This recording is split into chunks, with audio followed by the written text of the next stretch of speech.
شكرا يا ربي شكرا هديت قلبي شكرا. Innal hamdalillah wassalatu wassalamu ala Rasulillah. Amma ba'd. Allahumma bika asbahna wa bika amsayna wa bika nahya wa bika namut wa ilaikan nusyur. Asbahna wa asbal mulku lillah walhamdulillah la ilaha illallah dahu la syarika lah. Allahumma la sahla illa ma ja'altahu sahla wa anta taj'alil hazna idza syi'ta sahla. Subhanaka la ilma lana illa ma 'allamtana innaka antal alimul hakim. Apa kabar IPA 2? Apa kabarnya nih? Alhamdulillah baik, Pak. Alhamdulillah baik, Pak. Sehat ya. Semoga Insyaallah, Pak. dalam lindungan Allah Subhanahu wa taala. Semoga keluarga di rumah, ayah, bunda di rumah sehat. Kalian semua juga sehat dan juga seluruh siswa 6, seluruh guru-gurunya juga diberikan kesehatan. Amin. Ini materinya bisa kita lihat. Semester 1 di kelas 10 kita belajar eksponensial dan logaritma. Kelas 10 semester 2 kita belajar vektor.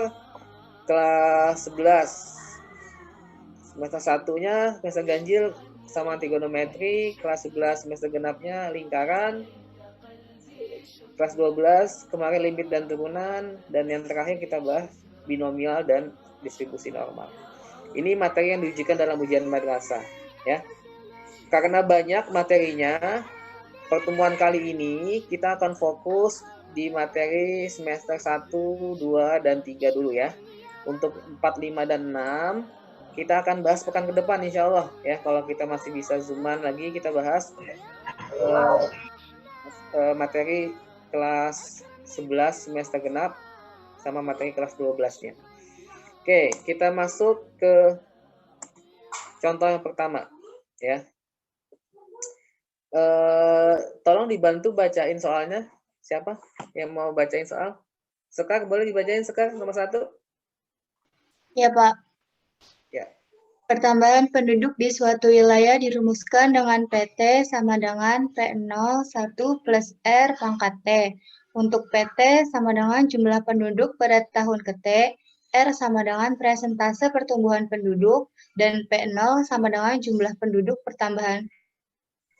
jumlah penduduk semula. Jika pada 2014 suatu wilayah mempunyai penduduk 10.000 jiwa dan pertambahan penduduknya 2% per tahun, maka waktu yang dibutuhkan agar jumlah penduduknya 2 kali lipat adalah... Oke.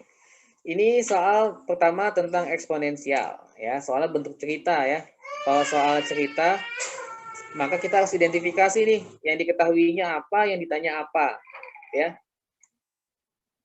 Oke, diketahui formula pertambahan penduduknya. Bentuknya PT sama dengan P0 plus P0 1 plus R pangkat T ya. Di mana PT itu adalah jumlah penduduk tahun ke T ya.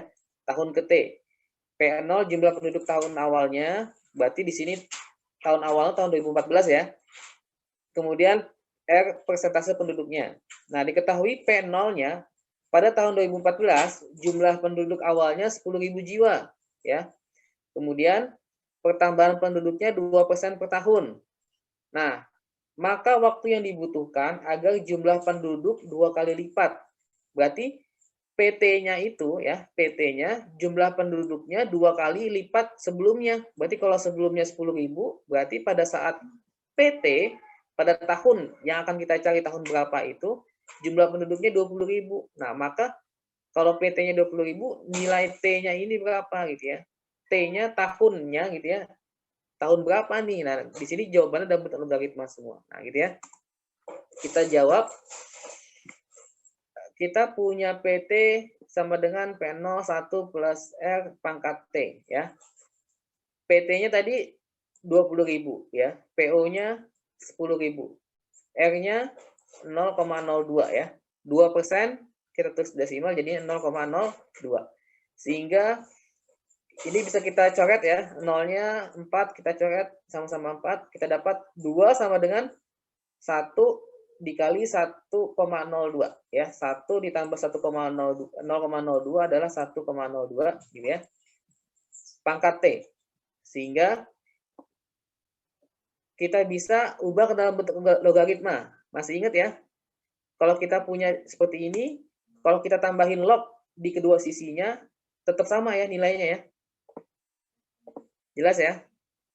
Dari 2 sama dengan nih, bentuk ini ya. Kalau kita tambahkan log di kedua sisinya, nilainya tetap sama ya. Berarti 2 sama dengan 1 dikali 1,02 pangkat T sama dengan log 2 sama dengan log 1,02 pangkat T. Oke, semoga ini bisa dipahami. Nanti kalau bingung tanya aja ya. Pak, ini saya masih bingung yang ini gitu ya. Gimana caranya? Nah, berarti langkah selanjutnya tinggal kita gunakan sifat eksponen ya. Kalau kita punya log A pangkat B berarti apa? Sama dengan B dikali log A gitu ya. Pangkatnya ini turun ke depan, ke bawah gitu ya. Jadi B log A. Berarti kalau kita punya log 1,02 pangkat T itu sama aja dengan T dikali log 1,02 gitu ya. Ini pangkat T-nya turun ke bawah jadinya T log 1,02 ya. Sehingga T-nya bisa kita sederhanakan menjadi T itu adalah log 2 dibagi log 1,02 ya. Ini ya. Nah, ini tinggal kita kembalikan lagi ke bentuk logaritmanya ya. Bentuk logaritma kalau kita punya log A dibagi log B ya. Itu sama aja dengan A log A dibagi log B berarti A log B sebentar, berarti balik nih, berarti B log A gitu ya, berarti kalau kita punya log 2 dibagi log 1,02 ya, berarti sama aja dengan T itu adalah 1,02 log 2 ya, berarti jawabannya yang ini. Oke, ada yang ingin dikonfirmasi? Pak masih bingung nih Pak, gitu ya. Kurang jelas gitu ya. Boleh tanyakan. Ada yang mau tanyakan?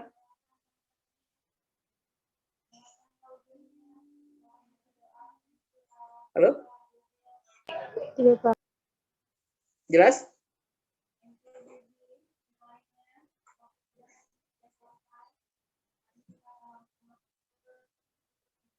Kita lanjut ke soal berikutnya.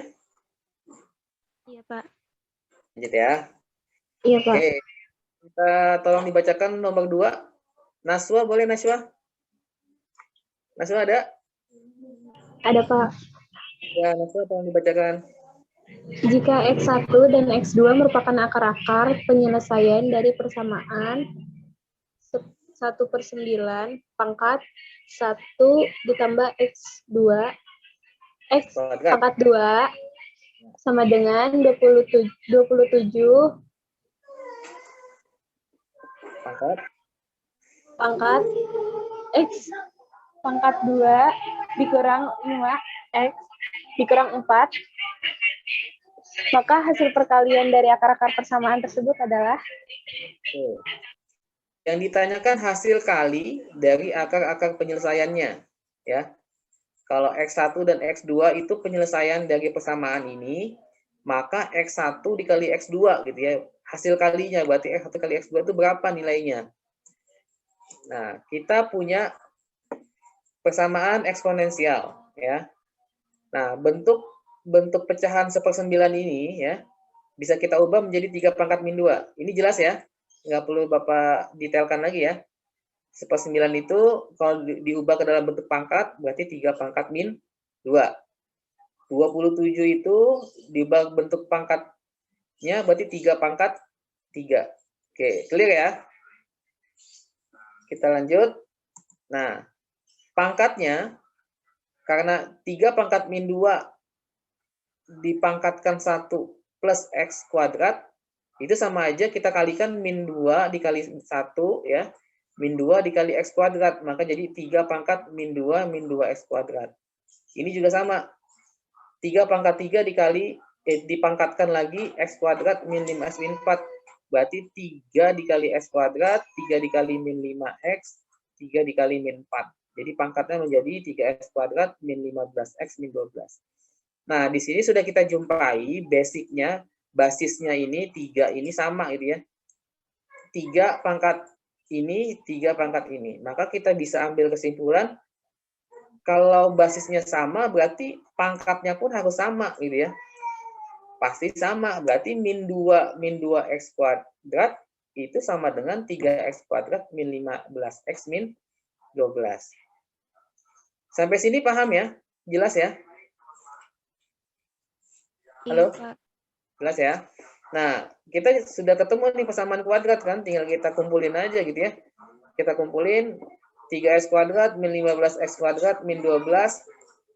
Ini pindah ke kanan jadi positif, 2X kuadrat, ini jadi positif, pindah ke kanan, plus 2. Kita jumlahin, 3 tambah 2, 5X kuadrat, min 15X, min 12 tambah 2, min 10, sama dengan 0. Kita sederhanain, kita bagi 5 semuanya ya. Ketemu X kuadrat min 3X min 2. Nah, karena yang ditanyakan hasil kalinya ya, sebenarnya nggak perlu kamu lanjutin nih, dicari X1 berapa, X2 berapa, tinggal pakai aja nih gitu ya. Kan kita udah belajar nih, kalau ada persamaan kuadrat seperti ini, maka jumlah akarnya min B per A, hasil kali akarnya C per A. Ya, berarti kalau ditanya hasil kalinya, berarti tinggal C per A, gitu ya. C-nya mana? C-nya min 2, A-nya 1. Ya. Berarti hasil kali akarnya C dibagi A, min 2 dibagi 1. Jawabannya adalah min 2. Yang D gitu ya. Oke. Nomor 2 jelas ya? Ya, Pak. Oke. Ya, kita lanjut. Tentang logaritma. Bapak minta siapa dibaca ini? Ada Alvira, ada Alvira? Ada, Pak. Alvira, silakan dibaca nomor 3. Fungsi logaritma fx sama dengan 3 log x kuadrat plus 1 dan gx sama dengan 3 log 3x min 1 terdefinisi. Titik potong kedua fungsi tersebut adalah?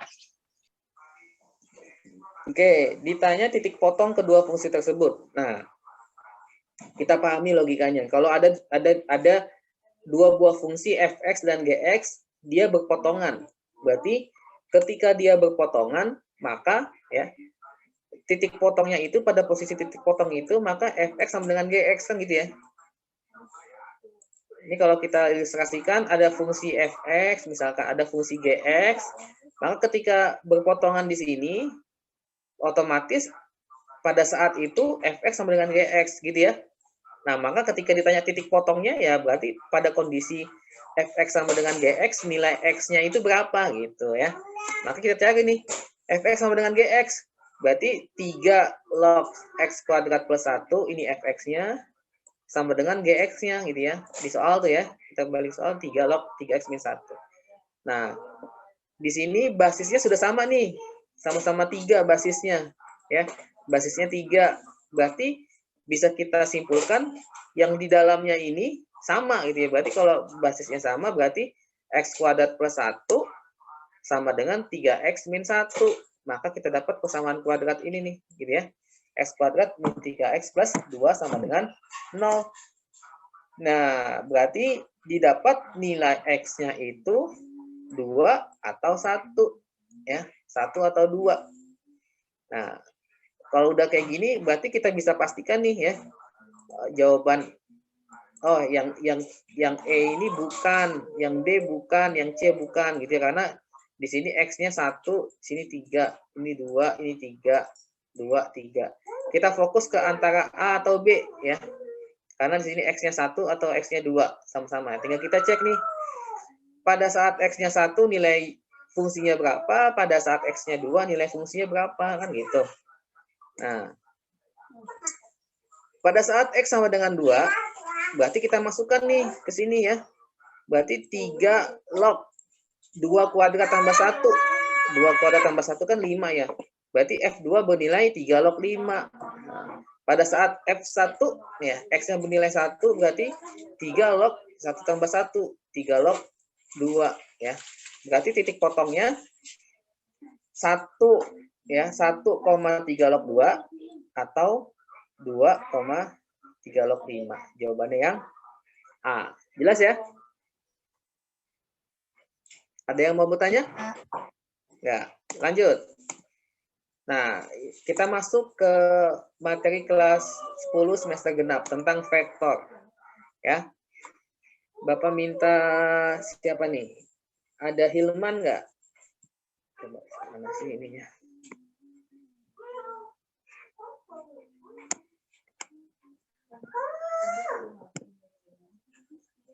Ada Amanda, bisa bacain Amanda?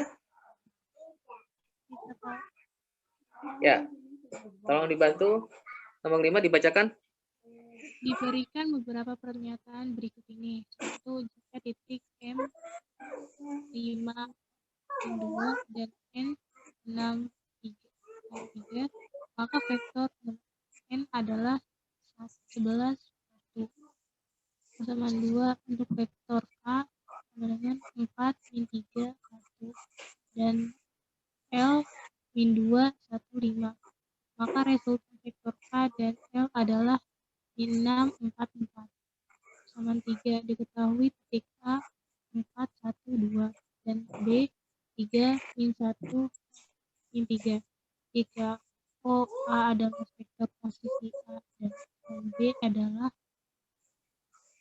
vektor posisi B, maka vektor AB adalah min 1, min 2, min 4. Resultan vektor N adalah 4, 2, 6. Jika vektor M adalah min 4, 6, 2, maka vektor N adalah 0, 8, 8. Dari pernyataan tersebut, yang bernilai benar adalah Oke. Ini trik aja ya. Kalau kita jumpai soal seperti ini, sebenarnya nggak perlu semua dicek gitu ya. Ini kita ngecek nih, mana yang benar, mana yang salah. Nanti kalau kita jumpai misalkan, kita buktikan bahwa yang I1 ini salah. Ya, berarti otomatis nanti jawabannya pasti bukan A, bukan C, sama bukan D gitu ya. Karena I1 salah nih. Jadi nggak perlu kamu lanjutkan lagi mencari 4 gitu ya, atau mencari. Nah, berarti fokus ke pilihan B dan D, 2 dan 3 atau 2 dan 4 gitu ya. Nah, sekarang kita buktikan I1 ini benar atau salah nih gitu ya. Jika titik M 5,-2, titik N 6,3, maka vektor MN-nya gimana? Ya. Kalau vektor, kita mencari vektor dari titik, berarti titik ujung dikurangi titik awal. Ujungnya kan kalau MN berarti ujungnya N, ya. Berarti titik N dikurangi M. Berarti vektor MN itu 6 dikurangi 5, 3 dikurangi min 2 gitu ya. Maka vektor MN itu 1 dan 5. Nah, sedangkan di soal vektor MN-nya 11 dan 1. Nah, berarti pilihan I ini salah gitu ya. Karena I salah, otomatis I salah. Berarti A bukan jawabannya, C bukan jawabannya, D, E bukan jawabannya. Kita fokus ke 2 dan 3. 2, 3 sama 2 dan 4-nya. Oke. Nah, trik selanjutnya nih. Karena tinggal pilihannya 2 dan 3, 2 dan 4, berarti kan otomatis 2 ini pasti benar ya. Ya, otomatis 2 pasti benar nih. Makanya Bapak nggak ngecek nomor 2 nih. Kita fokus langsung ke nomor I3-nya. I3-nya diketahui titik A 412, titik B 3 min 1 min 3 ya. Maka vektor AB-nya apakah benar seperti ini gitu ya. Ya kita cek aja. Sama kayak tadi, kalau vektor AB berarti titik B dikurangi titik A gitu ya. Titik ujung dikurangi titik awal. Berarti vektor AB-nya 3 min 4 min 1 min 1 min 3 min 2. Berarti vektor AB-nya min 1 min 2 min 5. Nah, bener nih gitu ya. Sama, berarti 3 betul gitu ya. Karena 3 betul, ya pasti itu jawabannya, karena insya Allah sih nggak mungkin ada 2 jawaban gitu ya. Tapi kalau kamu ingin membuktikan 4 ini salah, silakan gitu ya. Kita buktikan 4 salah. Kenapa salah? Karena seharusnya N-nya ini bukan 088, tapi N-nya adalah 8 min 4, 4 gitu ya. Sehingga jawabannya adalah 2 dan 3. Oke, kira-kira seperti itu ya. Jelas ya nomor 5 ya? Menjelaskan sifat vektor di dimensi 2 dan 3. Jadi bagaimana menentukan vektor dari sebuah titik. Vektor didapat berarti titik ujung dikurangi titik awal. Kalau vektor AB, ujungnya B, awalnya A, berarti B min A gitu ya. Kita lanjut ke soal berikutnya. Nomor 6. Ada Fikri? Fikri standby, Ada, Pak. Fikri. Ada, Pak. Fikri. Mana Fikri? Diketahui A sama dengan 3, 4, B sama dengan min 25, dan C sama dengan 1, 2. Panjang vektor 2B dikurang 3C dikurang A sama dengan Berapa gitu ya. Nah, kalau ada E, di atasnya ada tanda seperti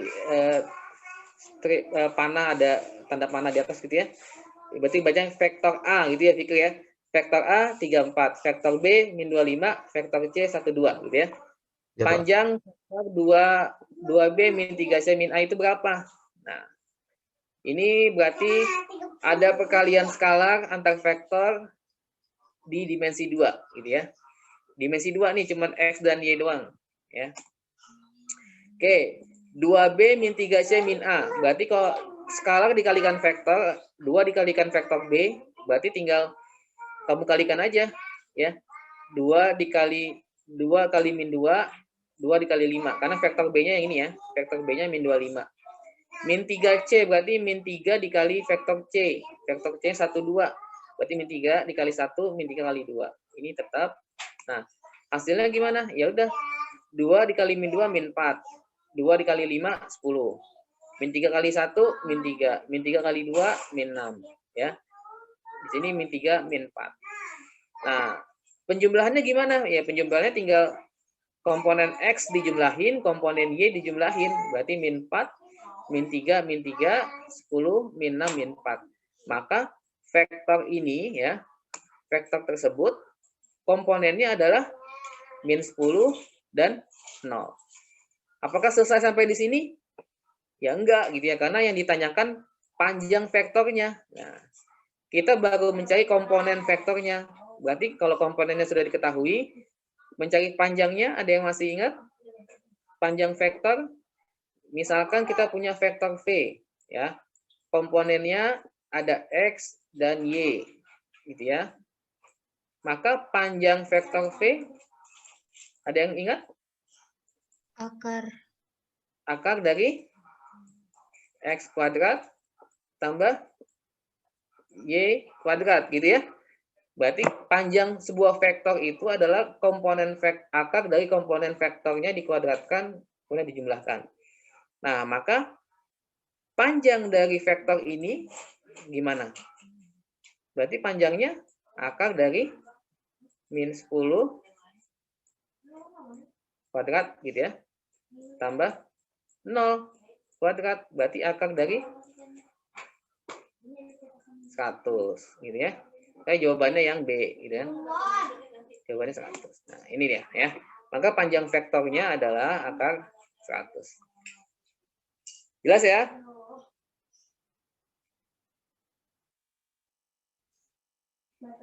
Ada yang mau dikonfirmasi, ditanyakan? Lanjut? Lanjut ya.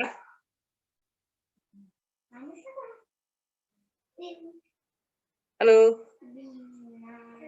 Lanjut, Pak. Lanjut. Yuk, siap. Oke, masih tentang vektor. Menentukan sudut antar vektor. Masih dalam vektor dimensi 2. Nah, diketahui, Bapak yang baca aja, diketahui vektor P 0 dan min 2 akar 2. Vektor Q komponennya 2 akar 2 dan 2 akar 2. Ditanyakan sudut antara vektor P dan Q. Nah, ini kalau kita gambarkan kira-kira seperti ini nih, ya. Ada vektor P ke sana, ada vektor Q, ini theta sudutnya. Nah, sudutnya ini berapa? Sudut yang dibentuk oleh P dan Q. Kira-kira seperti itu pertanyaannya, ya. Nah, nanti ini silakan kalian ingat-ingat formulanya untuk mencari sudut antara dua buah vektor. Kita pakai cosinus ya. Jadi cosinus theta tersebut adalah P vektor P dot vektor Q dibagi panjang vektor P dikali panjang vektor Q. Nah, oke, ini Bapak dapat reminder 10 menit lagi mati. Jadi nanti kalau misalkan mati Zoom-nya, tinggal login ulang lagi aja ya. Insya Allah bisa ya, tinggal login ulang.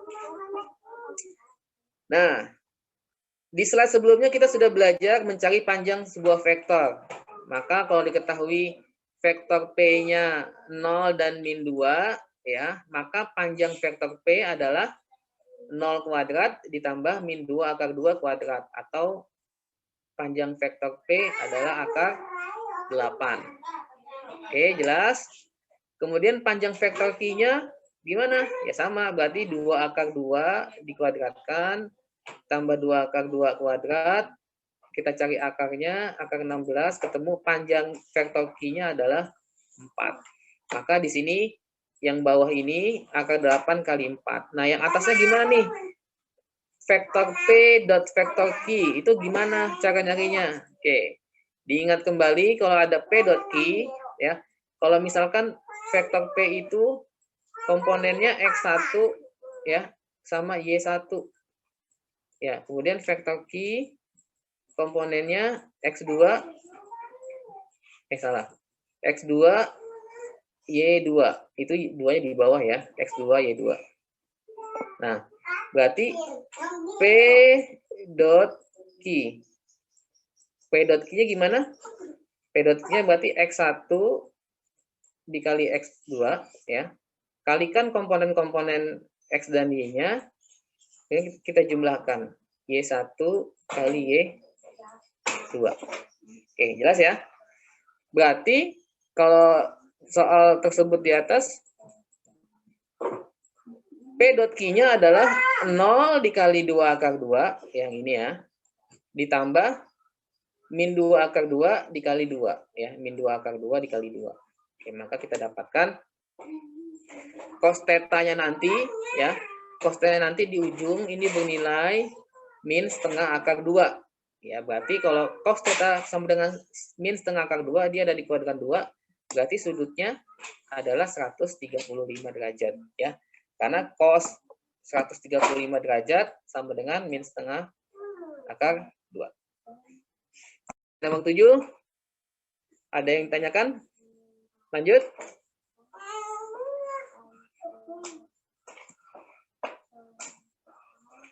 Oke, lanjut ke soal ke-8, masih tentang vektor. Diketahui vektor K itu XI plus YJ min 3K. Vektor L, I plus 2J min 2K. Sudut antara vektor K dan L lancip. Dengan panjang vektor K, panjangnya akar 29. Panjang proyeksi K dan L sama dengan 2. Ya, maka nilai X dan Y, nah ditanya nih, X dan Y ini berapa? Oke, yang pertama, kalau ketemu soal bentuk vektornya IJK, kalau Bapak sih lebih gampang, biasanya karena sudah terbiasa bentuknya vertikal, vektornya kita ubah ke dalam bentuk vektor yang vertikal ke bawah gini ya. Berarti vektor K itu X, Y min 3 ya. X, Y min 3. Kemudian vektor L-nya 1, 2, min 2. 1, 2, min 2 gitu ya. Nah, kemudian vektor K ya, yang ini diproyeksikan terhadap vektor L. Nah, ini ilustrasi seperti ini.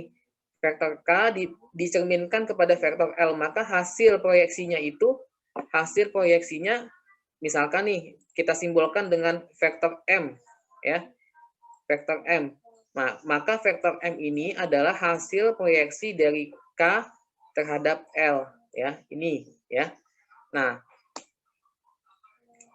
maka panjangnya pun ya bisa kita definisikan panjang vektor M ini ya panjang proyeksi K terhadap L. Kalau di soal diketahui panjang proyeksinya sama dengan 2, gitu ya. Nah, ini rumus kembali, silakan diingat. Panjang suatu proyeksi dari dua buah vektor K terhadap L, gitu ya contohnya gitu ya. Maka kalau M ini adalah panjang proyeksi K terhadap L pada L, maka panjang vektor M ini sama dengan K dot L dibagi panjang L, gitu ya. Nah, tinggal kita masukkan aja gitu ya. Panjang M-nya di soal dapat panjang M-nya itu 2, gitu ya. Panjang M itu maksudnya apa? Panjang proyeksi K pada L sama dengan 2. Berarti di sini 2. Panjang L-nya dari mana dapatnya? Pakai yang tadi kita pakai di slide sebelumnya. Berarti komponennya 1 kuadrat ditambah 2 kuadrat ditambah min 2 kuadrat diakarkan. Dapat di sini 3 gitu ya. Sini 3. Maka K dot L-nya gimana? Yang tadi, yang sebelumnya tinggal X1 ya. X1 dikali X2 gitu ya. Berarti X dikali 1, Y1 kali Y2, Y dikali 2, kemudian Z1 kali Z2, min 3 kali min 2. Nah, makanya kita dapat perkalian K dot L-nya ini yang ini ya. X1 plus 2Y plus 6 ya. X plus 2Y plus 6. Maka sebelah kiri jadi 6 ya, 2 dikali 3 nih, bawahnya kan 3, 2 kali 3, 6, maka ketemu X-nya itu min 2Y. Nah, kalau sudah ketemu ini, tinggal kita cari gitu ya. Kita substitusikan X-nya itu 2Y ya, berarti kita ganti X dengan min 2Y. Berarti vektor K adalah min 2Y, Y min 3. Lanjut, diketahui panjang vektor K itu tadi ya, panjang vektor K adalah 29. Maka cara mencari panjang tadi masih kita ingat ya, akarnya kita kuadratkan ya. Komponennya kita kuadratkan, kemudian kita akar gitu ya.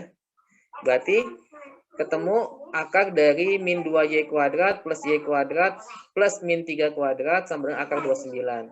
Kemudian akarnya kita buka, ketemu Y-nya plus minus 2. Nah, kalau sudah ketemu Y-nya, kita kembalikan ke sini nih. Ketemu Y plus minus 2. Berarti kalau Y-nya 2, saat Y-nya 2, maka X-nya bernilai min 4. Saat Y-nya min 2, maka X-nya bernilai 4. Maka jawabannya yang ini ya. Salah satunya ini karena di kunci jawaban hanya ada pilihan yang C, ya. Berarti X-nya min 4, Y-nya 2. Oke, jelas?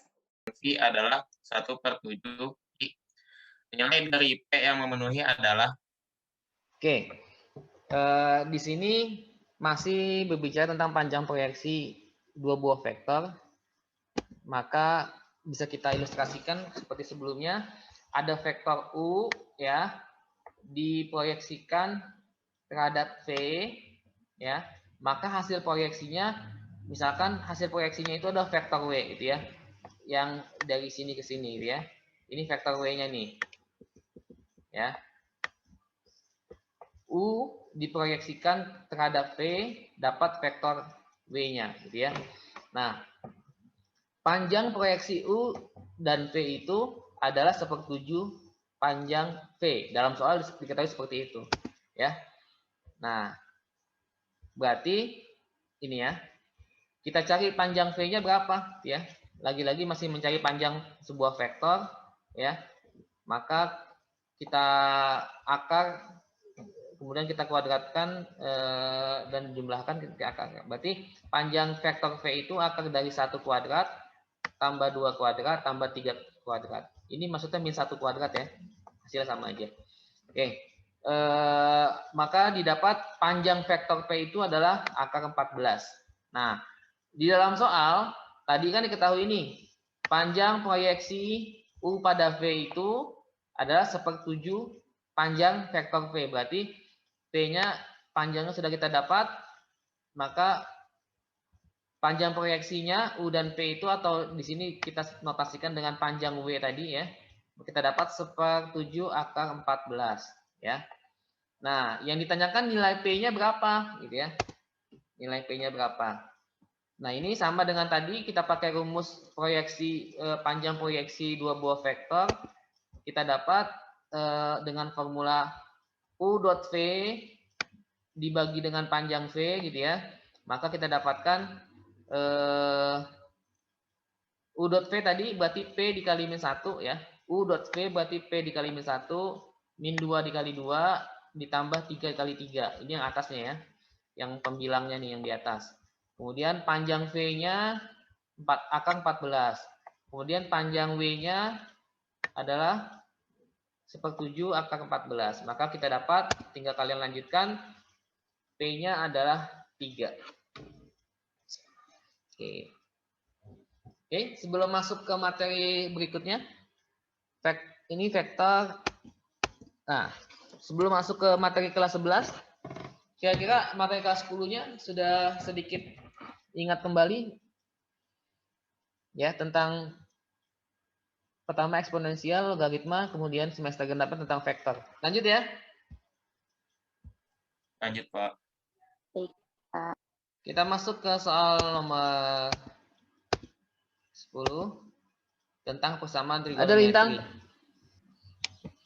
Ada, Pak. Nomor 10 nak dibacakan nak. 10. Himpunan penyelesaian dari 2 sin 2x min 30 derajat sampai dengan 1 untuk 0 derajat kurang dari 360 derajat adalah. Oke, kita masuk ke persamaan trigonometri. Ini materi kelas 11. Masih ingat nggak nih cara menyelesaikannya? Dipindah ruasin dulu, bukan duanya. Nah, duanya pindah ke kanan ya. Oke. Iya, jadi setengah. Masih ingat. Nah, soalnya 2 sin 2x min 30 derajat sama dengan 1 ya. Ini persamaan sinus ya, persamaan sinus. Berarti supaya bisa diselesaikan kita harus ubah ya. Ubah bentuk yang di sebelah kanannya menjadi sebuah sin berapa gitu ya. Nah, berarti caranya gimana? Duanya kita pindahkan ke kanan jadi pembagi berarti dia. Berarti sin 2x min 30 derajat sama dengan setengah.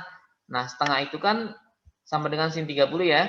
Maka kita dapat sin 2x min 30 sama dengan sin 30. Nah, ingat persamaan sinus ada 2 ya. Ada 2, yang pertama itu berarti 2x min 30 sama dengan ya 30 ditambah atau plus minus K360. Nah, yang kedua ingat ada bentuk yang ini ya. 180 derajat min 30 derajat. Oke. Nah, kita selesaikan dulu yang pertama. Berarti 2x min 30 sama dengan 30 derajat plus minus K360. Nah, ini min 30-nya tinggal kita pindahkan ke kanan gitu ya. Maka kita dapat 2x sama dengan 60 plus 360 ya. Kemudian ini kita bagi 2 ya. Kita bagi dengan 2, maka kita dapat x itu 60 bagi 2 30. Ini 180. Berarti x sama dengan 30 derajat plus k 180 derajat. Nah, yang sebelah kanannya sama, ini kita pindahkan ke kanan, maka kita dapat 2x 180 derajat plus minus k 360. Maka x-nya adalah 90 derajat plus minus k 180. Nah, sudah tinggal kita masukkan nilai k-nya dari 0 ke 0, k sama dengan 1 gitu ya.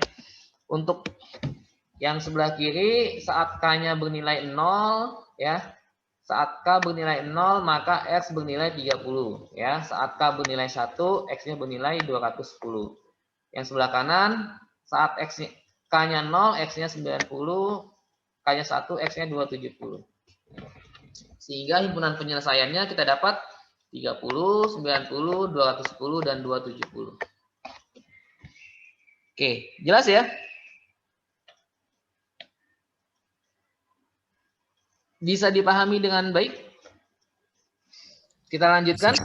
Ya, lanjut ya. memenuhi persamaan cos 2x min 3 sin x min 2 sama dengan 0 untuk interval x lebih dari sama dengan 0 kurang dari 2pi ya. Maka di sini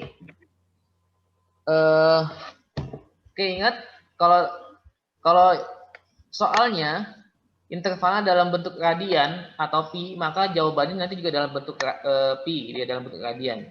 Kalau tadi yang soal nomor 10 karena intervalnya dalam bentuk derajat, ya jawabannya juga pilihannya dalam bentuk derajat. Nah, di sini kita punya cos 2x min 3 sin x min 2. Ini bentuk soalnya bentuk soal persamaan kuadrat trigonometri. Jadi cos 2x-nya ini kita gunakan identitas yang cos 2x sama dengan 1 min 2 sin kuadrat x. Kita bisa ubah menjadi, maka persamaannya adalah 1 min 2 sin kuadrat x min 3 sin x min 2 gitu ya. Nah, maka kita misalkan selanjutnya sin x itu adalah y. Kita misalkan sin x adalah y. Maka kita dapatkan persamaan kuadratnya menjadi apa? 1 min 2 y kuadrat min 3 y min 2 atau 2y kuadrat plus 3y plus 1. Kita faktorkan 2y plus 1 dikali y plus 1 sama dengan 0. Kita dapat y pertama min setengah, y yang kedua min 1. Nah, sudah ketemu nilai y-nya, kita kembalikan y tadi kan sin x. Maka sin x untuk y sama dengan min setengah, berarti sin x sama dengan min setengah. Berarti sin x sama dengan sin 210 gitu ya. Nah, tinggal kita gunakan penyelesaian persamaan sinus, berarti x sama dengan 210 plus K360 gitu ya. Untuk K bernilai 0, maka x-nya bernilai 210. Atau x bisa kita ubah konversi ke radian menjadi 7/6 pi. Nah, untuk yang kedua, x 180 min 210 plus minus K360. Maka x-nya adalah min 30 derajat plus K360 derajat. K0 nilainya negatif, berarti kita ambil K1. Untuk K1, x-nya bernilai 330. Maka kita konversi ke radian, kita dapat 11/6.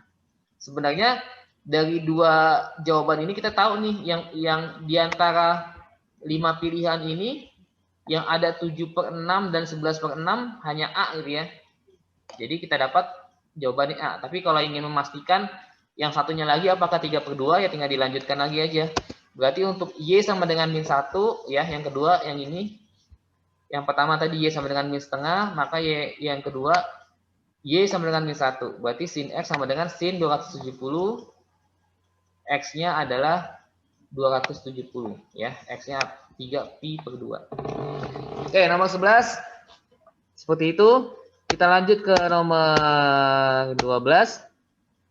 Nah, penyelesaian dari sin 3x plus sin x plus cos x sama dengan 0.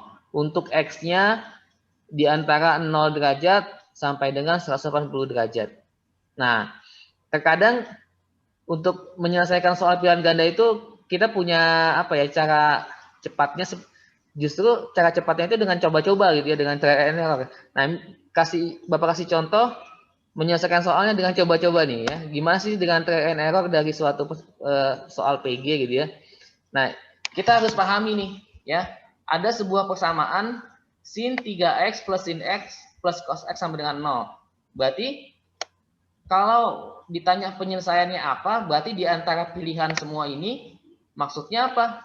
Ketika derajatnya ini kita masukkan ke dalam persamaan, maka hasilnya ruas kiri sama dengan ruas kanan kan gitu ya. Berarti kalau setelah dimasukkan ternyata berbeda ruas kiri dan ruas kanannya, berarti itu bukan jawabannya, bukan penyelesaiannya gitu ya. Nah, kita coba dengan 0. Masukkan 0 ke persamaan, apakah ruas kirinya masih sama dengan ruas kanan? Itu sama-sama 0 hasilnya. Coba aja tinggal kita masukkan, berarti kalau sin 3x, x-nya 0, berarti adalah ini sin 0 ya. Sin 0 ditambah sin 0 ditambah cos 0. Berarti apa? 0 ditambah 0 ditambah 1. Berarti kan ruas kirinya bernilai 1, ruas kanannya bernilai 0 gitu ya. Berarti ruas kiri tidak sama dengan ruas kanan ya. Berarti yang ada 0-nya pasti salah gitu ya. Berarti C, D, D dan E pasti salah. Oke, kita lanjut ke cek pilihan yang lain. Nah, cara mengeceknya juga kita harus punya ini. Kita gunakan sudut-sudut istimewa ya. Nggak perlu tuh kamu ngecek yang sudutnya sudut bukan istimewa kayak 105. Ini nggak perlu dicek gitu ya. Nggak tahu kita nilainya kecuali pakai kalkulator atau pakai rumus panjang tuh ya. Nah, kita cek sudut istimewa 90. 90 ini pasti penyelesaiannya gitu ya. Karena kita masukkan sin 270 plus sin 90 plus cos 90, hasilnya ruas kirinya 0, ruas kanannya juga 0. Oh, berarti 90 ini penyelesaian dari persamaan. Kita cek yang selanjutnya. Ada sudut istimewa di sini 120 gitu ya. Kita cek 120 apakah penyelesaian. Ya, tinggal kita masukkan aja gitu ya. Masukkan ke dalam persamaan. Hasilnya ketemu ruas kanannya itu, ya ruas kanannya tidak sama dengan 0. Ya, berarti 120 bukan penyelesaian. Yang ketiga, selanjutnya kita cek 180 gitu ya. 180 ketemu ruas kirinya juga beda dengan ruas kanan ya. Atau ini -1, di sini 0. Berarti kita dapatkan C juga bukan pilihan ya. Berarti tinggal jawabannya adalah yang B gitu ya. Ini cara try and error, coba-coba gitu ya. Dan kadang lebih cepat gitu ya. Lebih cepat dibanding kita harus mencari persamaannya diselesaikan sampai akhir. Oke, lanjut ke soal nomor 13. 13 ini bentuk K cos X min alpha ya. Waktu kita sudah habis kayaknya 10 menit. Oke. Bisa kalian sendiri penjelasannya nanti Bapak kirimkan slide-nya. Oke. Intinya nomor 13 ini bentuk soalnya bentuk soal K cos X min alpha. Tinggal diubah saja sampai nanti ketemu penyelesaiannya gitu ya. Ketemu sebentar ini. Oke, sampai nanti ketemu bentuk persamaan kosinusnya ya. Persamaan kosinus ini ya. Kalau sudah ketemu ini tinggal kalian selesaikan dengan penyelesaian persamaan kosinus ya. Yang ke bawahnya ini ya. Soal nomor 14 ini mudah, hanya aplikasi dari rumus ya. Ditanya nilai dari cos 75 ya. Tanpa kalkulator gimana caranya? Berarti ini hanya aplikasi dari rumus cos A plus B itu cos A cos B min sin A sin B. Nah, kita punya cos 75 itu kan cos 30 tambah 45 ya. Sudutnya itu kan 30 tambah 45. Tinggal kamu ganti aja, masukkan ke dalam rumus yang di atas. Maka kita dapat cos 75 itu 1/4 akar 6 min akar 2. Nah, ini yang terakhir pada hari ini. Ini juga aplikasi dari rumus saja. Rumus-rumusnya insya Allah sudah kalian pelajari di kelas 11. Jadi tolong dibuka lagi catatannya materi kelas 11 ya. Oke, kira-kira demikian dari Bapak pada hari ini. Ada yang ingin ditanyakan? Ada 1 menit sebelum Bapak tutup. Terima kasih kepada kalian yang telah hadir pada pertemuan pagi hari ini. Semoga yang sedikit ini ya bisa dipahami dengan baik. Semoga bisa merefresh materi-materi kelas 10 ya, dan 11. Kita tutup dengan doa kafaratul majlis. Subhanaka Allahumma wa bihamdika asyhadu an la ilaha illa anta astaghfiruka wa atubu ilaik. Assalamualaikum warahmatullahi wabarakatuh. Waalaikumsalam warahmatullahi wabarakatuh. Terima kasih, Pak.